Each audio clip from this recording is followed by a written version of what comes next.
In the last couple of years, we have seen so many amazing characters released. Mara Jade, Aiden Versio, Sana Staros, the list goes on. Many of you are probably in a position where farming them would negatively impact your current farms. Depending on your GP and crystal income, that could even mean delaying a Galactic Legend unlock, or even slowing down a key character unlock such as Starkiller.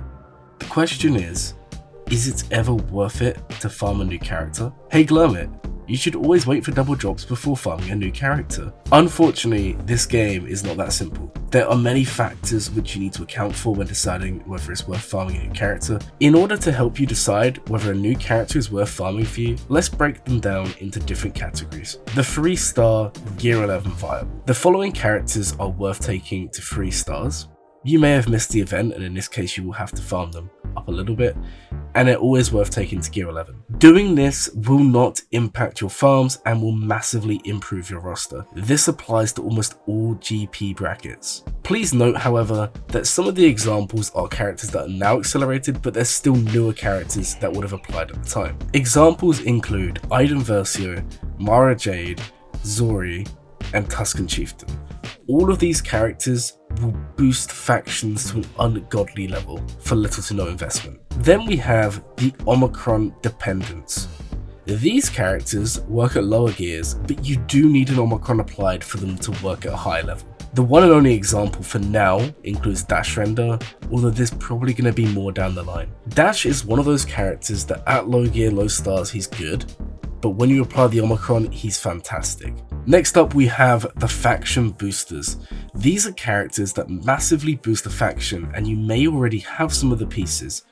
Are you a JKL enjoyer?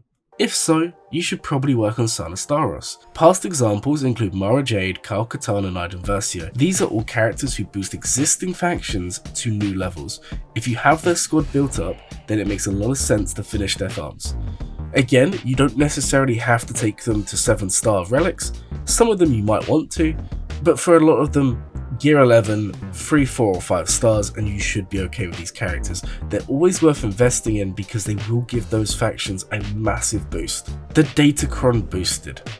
If you are someone who sees a new DATACRON being brought out and wants to join in on the fun, my advice is stop and think twice. Datacrons are only going to be around for 4 months in each cycle, so by the time you level up a character and the team, if it's not already built up, you are not going to get much value. You might only end up with maybe 1 month, and you need to think if that 1 month is worth the investment. An example of a character like this is Hondo.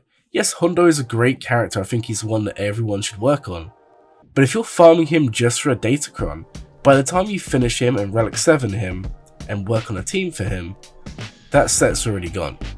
And is he going to be giving you the same output in investment once that Datacron's gone? And it's probably not. So in the case of someone like Hondo, I would recommend if you're farming them purely for the Datacron bonus, then don't bother. Ones to avoid.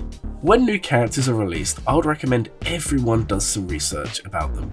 The easiest way to do this is by talking to a guild member who wailed on them. The next easiest way of doing this, and the cheaper way of doing this, is to look up a video on YouTube. Whilst early testing will not always be a good indicator of how a team will do, it can help make a decision. Generally speaking, characters such as Chrysanthemum, who by the way is a fantastic tank, is not worth farming, as he is extremely dependent on Jabba to do well.